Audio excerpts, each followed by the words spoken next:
আমরা দেখছি যে তারেক রহমান বের হচ্ছেন, তার গাড়ি বহন নিয়ে, এবং তিনি বের হয়ে যাবেন। আমরা দেখছি তার সিকিউরিটি যারা আছে, তার সেই সিকিউরিটি যারা, তারা হচ্ছে পুরো রাস্তাটি পরিষ্কার করছেন, এবং অর্থাৎ কেউ যেন সামনে কোনো ধরনের ঝামেলা করতে না পারে সেই জন্য কিন্তু আমরা দেখছি যে, এবং আমরা দেখছি তারেক রহমান বের হয়ে যাচ্ছেন।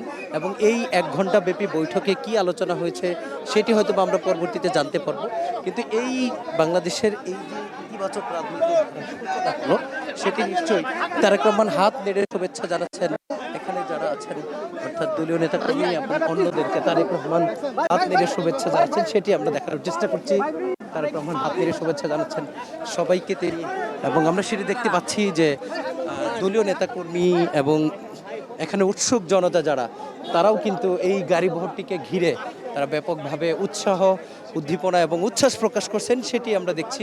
এবং প্রায় 1 ঘন্টা ব্যাপী বৈঠকে উপস্থিত ছিলেন বিএনপির মহাসচিব মির্জা ফখরুল ইসলাম আলমগীর, বিএনপি স্থায়ী কমিটির সদস্য নজরুল ইসলাম খান, এবং উপস্থিত ছিলেন বাংলাদেশ জামাত ইসলামীর নায়েবে আমির আব্দুল্লাহ মোহাম্মদ তাহের, এবং দলটির আরেক নির্বাহী পরিষদের সদস্য এবং সহকারী সেক্রেটারি জেনারেল এহসানুল মাহবুব জুবায়ের। অর্থাৎ এই বৈঠক একান্তই বৈঠক, অর্থাৎ বাংলাদেশের রাজনীতিতে একটা ইতিবাচক ধারণার বার্তা নিয়ে মূলত এই বৈঠকটি, এবং প্রায় 1 ঘন্টা ব্যাপী বৈঠক কিন্তু ইতিমধ্যেই শেষ হয়েছে। 7টার পরপরই ঢুকেছিলেন তারেক রহমান। 1 ঘন্টা ব্যাপী এই বৈঠকে কি আলোচনা হলো সেটি হয়তো বা আমরা এরপর জানতে পারবো যদি তারা গণমাধ্যমের সাথে কথা বলেন। তারেক রহমান ইতিমধ্যেই চলে গেছেন, তারা আরও একটি বৈঠক আছে, সেটি হচ্ছে এনসিপি আহ্বায়ক নাহিদ ইসলামের সাথে তার বৈঠকটি রয়েছে, সেখানেও তিনি বৈঠক করবেন। সেই বৈঠকেও নাহিদ ইসলামের সাথেও বাংলাদেশের রাজনীতিতে ইতিবাচক কী ধারণা দেওয়া যায় সেটি নিয়েও কথা বলবেন নিশ্চয়ই।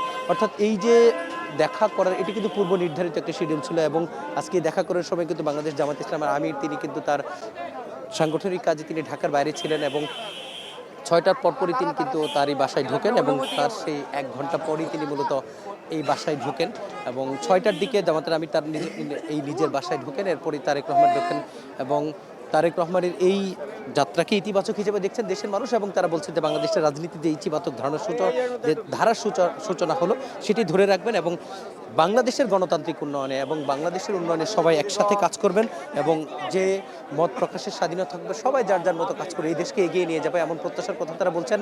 সব মিলিয়ে প্রায় 1 ঘন্টা ব্যাপী বৈঠকে কী আলোচনা হয়েছে, গণমাধ্যমের সাথে এখনও কেউ কথা বলেনি, দায়িত্বশীল। এরপরে কথা বললে কি কি বিষয়ে আলোচনা হয়েছে সেই বিষয়ে হয়তো আমরা আরও বিস্তারিত জানাতে পারবো। এই ছিল আমার কাছ থেকে বাংলাদেশ জামাত ইসলামের আমিরের যে বাসা, এবং সেই বাসায় বাংলাদেশের হবু প্রধানমন্ত্রী তারেক রহমান যে এসেছিলেন সেই বৈঠক সম্পর্কিত সবশেষ তথ্য।